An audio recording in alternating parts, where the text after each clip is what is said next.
আসসালামু আলাইকুম প্রিয় সুধী। হযরত মুসা আলাইহিস সালাম যখন মাদিয়ান হতে মিশর অভিমুখে যাত্রা করেন তখন তিনি ও তার সঙ্গীরা সবাই পথ ভুলে সাধারণ পথ থেকে সরে গিয়ে তুর পর্বতগামী রাস্তায় চলতে থাকেন। আর তথায় হযরত মুসা আলাইহিস সালামের সঙ্গে ঘটে গিয়েছে বিস্ময়কর এক অলৌকিক ঘটনা, যা আমরা অনেকেই জানি না।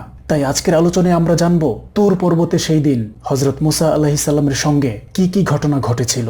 আর তাই অনুরোধ করব পুরো ঘটনাটি না টেনে শেষ পর্যন্ত শোনার জন্য। তো চলুন শুরু করা যাক। দীর্ঘ 10 বছর কাল মাদিয়ানে প্রবাস জীবন কাটানোর পরে হযরত মুসা আলাইহিস সালামের মনোজগতে মিশরে অবস্থিত মা, বোন এবং বড় ভাই হযরত হারুন আলাইহিস সালামের সাথে সাক্ষাৎ করার জন্য তীব্র আকাঙ্ক্ষা সৃষ্টি হয়। তিনি তার শ্বশুর হযরত শুআয়ব আলাইহিস সালাম থেকে বিদায় নিয়ে স্ত্রী সৌফুরা সহ মিশর অভিমুখে রওনা করেন। আরেক রিওয়ায়াত অনুসারে তিনি মাদিয়ান হতে বিদায়কালে সঙ্গে শুধু স্ত্রী সৌফুরাই ছিলেন না, দাস দাসী খাদেম সহ সঙ্গে এক বিরাট দলও ছিল। কেউ কেউ শ্বশুর শুআয়ব আলাইহিস সালাম প্রদত্ত অসংখ্য ছাগল বকরিও এই সময় সঙ্গে থাকার কথা বলেছেন। তিনি কিপ্তি হত্যার অভিযোগে গ্রেপ্তারি এড়ানোর জন্যই মিশর থেকে মাদিয়ানে হিজরত করেছেন। দীর্ঘ 10 বছর পরে গ্রেপ্তারিজনিত বিপদাশঙ্কা না থাকারই কথা, তবুও সাবধানের মার নাই। তদুপরি সঙ্গে রয়েছে অনেক দ্রব্য সামগ্রী সহ দাস দাসী, সেবক সেবিকা এবং ছাগল বকরি, যা মানুষের দৃষ্টিতে পড়ার জন্য যথেষ্ট। এছাড়াও মাদিয়ান হতে মিশর অভিমুখে বিভিন্ন এলাকার শাসকরা ছিল নিতান্তই জালেম। তাই শুআয়ব আলাইহিস সালামের উপদেশ মোতাবেক প্রধান পথ এড়িয়ে একটি অপরিচিত পথ ধরে তিনি গন্তব্যস্থলের দিকে অগ্রসর হন। এই পথে লোকজন সাধারণত খুব কমই চলাফেরা করে। মৌসুম ছিল শীতের। মুসা আলাইহিস সালামের স্ত্রী সফুরা এই সময় সন্তান সম্ভবা ছিলেন। যে কোনো সময় সন্তান ভূমিষ্ঠ হতে পারে। এই অবস্থায় রওনা হয়ে মাদিয়ান থেকে একদিনের পথ অতিক্রম করে এক জায়গায় তিনি যাত্রা বিরতি করেন। যেহেতু এই পথে হযরত মুসা আলাইহিস সালামের নিজের বা তার সঙ্গীদের কারো সচরাচর চলাফেরা কোনো সময় ছিল না, তাই পথঘাট সবারই অপরিচিত। পথ ভুলে তিনি, তার সেবক দল এবং স্ত্রী সফুরা মিশর অভিমুখী সাধারণ পথ থেকে সরে তুর পর্বতগামী রাস্তায় চলতে থাকেন। একসময় তিনি স্ত্রী এবং সেবকদের সহ তুর পর্বতের নিকট উপনীত হলেও তার সঙ্গীরা পথ হারিয়ে তাদের থেকে বিচ্ছিন্ন হয়ে পড়ে। যখন তুর পর্বতের নিকট উপনীত হন তখন ছিল রাত। একই তো শীতের মৌসুম, এর উপর আকাশে মেঘের ঘনঘটা, বজ্র বিজলি ও বরফপাত, অবিরাম ধারায় বৃষ্টি, সব মিলিয়ে প্রাণান্তকর এক দশা। এই অবস্থায় স্ত্রী সফুরার প্রসব বেদনা সমুপস্থিত। ঠান্ডায় তিনি একেবারে কাতর হয়ে পড়েছেন। স্ত্রীকে কিছুটা আগুনের উত্তাপ দিয়ে শীতের প্রচণ্ডতা থেকে রক্ষাকল্পে মুসা আলাইহিস সালাম চকমকি পাথর ঘষে অগ্নি প্রজ্বলনের প্রাণান্তর চেষ্টা চালিয়েও ব্যর্থ হন। কথিত আছে, এ সময় তিনি চকমকি পাথর ঘর্ষণ করে অগ্নি প্রজ্বলনে ব্যর্থ হয়ে ক্রোধবশত সেটিকে ভূমিতে সজোরে আছাড় মারেন। এ সময় চকমকি পাথর বলে উঠল, হে মুসা, আপনাকে আগুন প্রদানের জন্য আল্লাহর হুকুম নাই, তাই আপনি অগ্নি প্রজ্বলনে পুণ্য চেষ্টা করেও ব্যর্থ হয়েছেন। এই ঘটনায় তিনি পাথর ঘষে অগ্নি প্রজ্বলনের চেষ্টার চিন্তা পরিহার করে অতিশয় চিন্তাযুক্ত হয়ে পড়েন। অত্যন্ত অস্থির, উদ্বিগ্ন হয়ে এদিক সেদিক দেখছেন আগুনের কোনো সন্ধান পান কিনা, কিন্তু না, সবই ব্যর্থতায় পর্যবসিত। এই অবস্থায় তিনি করণীয় নির্ধারণ করতে পারছিলেন না। এহেন অস্থিরতা, উদ্বিগ্নতার মাঝে তুর পর্বত উপরে দৃষ্টিপতিত হলে এক জ্বলন্ত অগ্নিশিখা তার দৃষ্টিপথে পড়ে। তিনি হতাশার ঘনতিমির অন্ধকারের মাঝে আশার আলো দেখতে পান। মনে করলেন পর্বত উপরে লোকজন বসবাস করছে, দৃশ্যমান অগ্নিশিখা তারাই জ্বালিয়েছে, সুতরাং সেখানে গেলে আগুন আনা যাবে। এই আশায় আশান্বিত হয়ে তিনি স্ত্রীকে বললেন, অপেক্ষা করো, পর্বত উপরে আগুন দেখা যাচ্ছে, সেখান থেকে আগুন আনা যায় কিনা দেখি। পবিত্র কোরআনে ইরশাদ করা হয়েছে, তিনি মুসা আলাইহিস সালাম যখন নির্ধারিত মেয়াদ পূর্ণ করেন এবং স্ত্রীকে নিয়ে যাত্রা করলেন, তখন তিনি তুর পর্বতের দিক থেকে এক প্রকার অগ্নি দেখতে পেলেন। তিনি স্বীয় পরিজন বর্গকে বললেন, তোমরা অপেক্ষা করো, আমি এক প্রকার অগ্নি দেখতে পাচ্ছি, সম্ভবত আমি সেখান থেকে তোমাদের জন্য সংবাদ অথবা অগ্নি কয়লা আনতে পারবো, যাতে তোমরা আগুনের উত্তাপ গ্রহণ করতে পারো। সূরা কাসাস আয়াত 29। হযরত মুসা আলাইহিস সালাম স্ত্রী ও সঙ্গীদের সহ যেখানে অবস্থান করছিলেন সেখান থেকে তুর পর্বত উপরে পরিদৃষ্ট অগ্নিরূপ আলো বহু দূর ছিল। তিনি আত্মিক ও দৈহিক শক্তি বলে খুব কম সময়ই সেখানে পৌঁছে যান। অগ্নির অবস্থানস্থলে উপনীত হয়ে তিনি বিস্ময়ে হতবাক হয়ে পড়েন। তিনি দেখলেন আগুন দাউ দাউ করে জ্বলছে আর এক বৃক্ষ শাখা থেকে অপর বৃক্ষ শাখায় স্থানান্তরিত হচ্ছে। এই দেখে তার ধ্যান ধারণা পাল্টে যায়। তিনি ভাবতে লাগলেন, এত সাধারণ কোনো অগ্নি নয়, প্রজ্বলিত এই অগ্নির পেছনে এক নিগূঢ় তত্ত্ব নিহিত রয়েছে। তদুপরি সাধারণ রীতির বিপরীতে এমনভাবে অগ্নি প্রজ্বলিত থাকা সত্ত্বেও বৃক্ষের পত্র পল্লবের সবুজ বর্ণে অগ্নিতাপজনিত কোনো পরিবর্তন পরিলক্ষিত হচ্ছে না। অগ্নির তেজ যত বাড়ছে, বৃক্ষপত্রের সবুজ বর্ণ তত বেশি উজ্জ্বল্য লাভ করছে। সুতরাং এটি একটি বিরাট রহস্যই বটে। এসব বিস্ময়কর অবস্থা দর্শন সত্ত্বেও তিনি প্রয়োজনীয় আগুন লওয়ার জন্য হাত বাড়ান। কিন্তু তিনি হাত বাড়াতেই দৃশ্যমান অগ্নি দূরে সরে যায়। আরেক বর্ণনায় রয়েছে তিনি অগ্নির অবস্থানে পৌঁছে বিস্ময়কর অবস্থা দর্শনে একটু দূরে দাঁড়িয়ে অপেক্ষা করছিলেন। যদি কোনো অগ্নিস্ফুলিঙ্গ অগ্নিকুণ্ড হতে নিচে পড়ে তবে তা কুড়িয়ে নেবেন।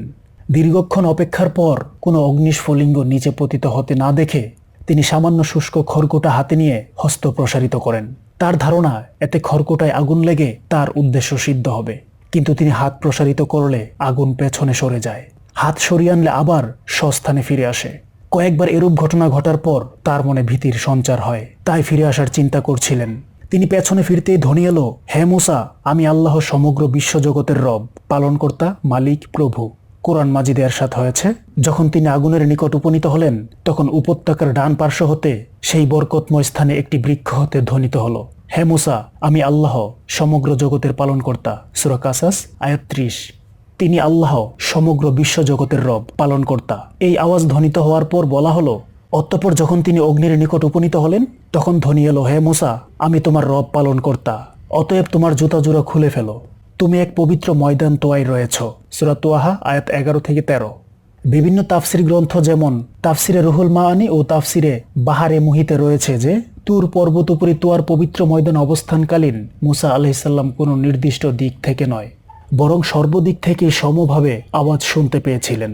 শুধু শ্রবণেন্দ্রিয়ই নয়, বরং তার সর্বাঙ্গই এই আওয়াজ শুনতে পাচ্ছিল। তাই কোন দিক থেকে এই বিস্ময়কর ধ্বনি ভেসে আসছে তা নির্ধারণ একটা সুকঠিন ব্যাপার ছিল। এই আওয়াজের মাধ্যমে আল্লাহ তাআলা হযরত মূসা আলাইহিস সালামকে বুঝিয়েছেন, হ্যাঁ মূসা, আপনি যে আগুন ভাবছেন তা আসলে আগুন নয়, বরং অগ্নিরূপ আলো। আপনার পালনকর্তা রব আল্লাহ তাআলার নূরের বহিঃপ্রকাশ। মূসা আলাইহিস সালামও বিভিন্নভাবে বুঝে নিলেন দৃশ্যমান আলোকরূপ আগুন আসলে আগুন নয়। যদি আগুনই হতো তাহলে যেই বৃক্ষপরিতা অবস্থান করছে সেই বৃক্ষ জ্বলে পুড়ে ছাই ভস্ম হয়ে যেত এবং বৃক্ষের পত্রপল্লবগুলো সজীবতা হারাতো এবং অশ্রু আওয়াজও সাধারণ কোনো আওয়াজ নয়, কেননা তা সর্বদিক থেকে সমভাবে শ্রুত হচ্ছে। সাধারণ নিয়মে শুধু শ্রবণেন্দ্রিয়ই এই আওয়াজ শুনছে না, অন্যান্য অঙ্গ প্রত্যঙ্গও সমভাবে শুনতে পাচ্ছে।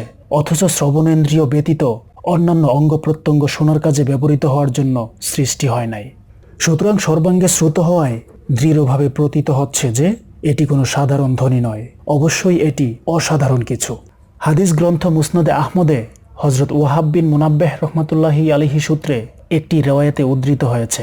তাতে বলা হয়েছে, আল্লাহ তাআলা মূসা আলাইহিস সালামকে ডাক দিলে তিনি লাব্বাইক, আমি উপস্থিত রয়েছি বলে জবাব দেন, আর নিবেদন করেন, আমি আওয়াজ শুনেছি কিন্তু আওয়াজদাতার অবস্থান অবগত নই, বলুন আপনি কোথায় রয়েছেন। জবাব এলো, আমি আপনার উপরে নিচে সামনে পেছনে আপনার সাথে সর্বত্রই বিদ্যমান রয়েছি। তিনি পুণ্য নিবেদন করলেন, আমি কি সরাসরি আপনার নাকি আপনার প্রেরিত ফেরেশতার কথা শুনছি। জবাব এলো, আমি স্বয়ং আপনার সঙ্গে কথোপকথন করছি। পবিত্র তোয়ায় অবস্থানকালেই আল্লাহ তাআলা হযরত মূসা আলাইহিস সালামকে রেসালাত প্রদান করেন। তার রেসালাত সম্পর্কে আল্লাহ তাআলা পবিত্র কুরআন মাজিদে ইরশাদ করেন, আর আমি আপনাকে রাসূল মনোনীত করেছি, অতএব যা কিছু ওহী করা হচ্ছে শুনে নিন। নিশ্চয়ই আমি আল্লাহ, আমি ব্যতীত কোনো ইলাহ নাই। সুতরাং আমারই ইবাদত করুন এবং আমার স্মরণ উদ্দেশ্যে নামাজ কায়েম করুন। নিশ্চয়ই কিয়ামত আসবে, আমি তা গোপন রাখতে ইচ্ছা পোষণ করি, যেন সবাই কৃতকর্মের বিনিময় পায়। অতএব আপনাকে যেন এমন ব্যক্তি কিয়ামত হতে বিরত না রাখে যে তৎপ্রতি ঈমান রাখে না এবং নিজে প্রবৃত্তিকর অনুসরণ করে, যেন আপনি ধ্বংস না হন। দিনের মূল বিষয় হলো তাওহীদ, রিসালাত ও আখিরাত। এই তিনটি বিষয়ে মানুষকে তার যথাযথ দায়িত্ব কর্তব্য সম্পর্কে অবহিতকরণের উদ্দেশ্যে আল্লাহ তাআলা এই ধরাপৃষ্ঠে নবী রাসূলদের সবাইকে পাঠিয়েছেন, আর তারা নবুয়ত রিসালাতের দায়িত্বপ্রাপ্ত হয়ে মানুষকে এই তিনটি বিষয়ের প্রতি আহ্বান জানিয়েছেন। হযরত মূসা আলাইহিস সালামকে আল্লাহ কর্তৃক রিসালাতের মর্যাদায় অভিষিক্ত করার সময়ও প্রথম এই তিনটি বিষয় সম্পর্কে অবহিত করা হয়েছে। সম্মানিত সুধী, হযরত মূসা আলাইহিস সালামের সঙ্গে ঘটে যাওয়া একটি অলৌকিক ঘটনা সম্পর্কে এই ছিল আমাদের আজকের সংক্ষিপ্ত আলোচনা। আমি ইসলামের ইতিহাসের ঐতিহ্যগুলো জানতে এবং আপনাদেরকে জানাতে পছন্দ করি এবং চেষ্টা করি যতটুকু সম্ভব রেফারেন্স সহ আপনাদের সামনে তুলে ধরতে। তারপরেও আমার মধ্যে ভুল ত্রুটি থাকতেই পারে। বড় ধরনের কোনো ভুল যদি আপনার দৃষ্টিগোচর হয়, অনুগ্রহ করে কমেন্টের মাধ্যমে শুধরে দিলে কৃতজ্ঞ থাকব, আর ছোটখাটো ভুলগুলোকে ক্ষমার সুন্দর দৃষ্টিতে দেখলে অনুপ্রাণিত হব। সর্বোপরি আলোচনাটি যদি ভালো লাগে একটি লাইক দিতে পারেন, প্রচারের স্বার্থে আলোচনাটি শেয়ার করতে পারেন এবং নিয়মিত এই ধরনের আলোচনা পেতে অনুগ্রহ করে চ্যানেলটি সাবস্ক্রাইব করতে পারেন। আসসালামু আলাইকুম ওয়া রাহমাতুল্লাহি ওয়া বারাকাতুহু।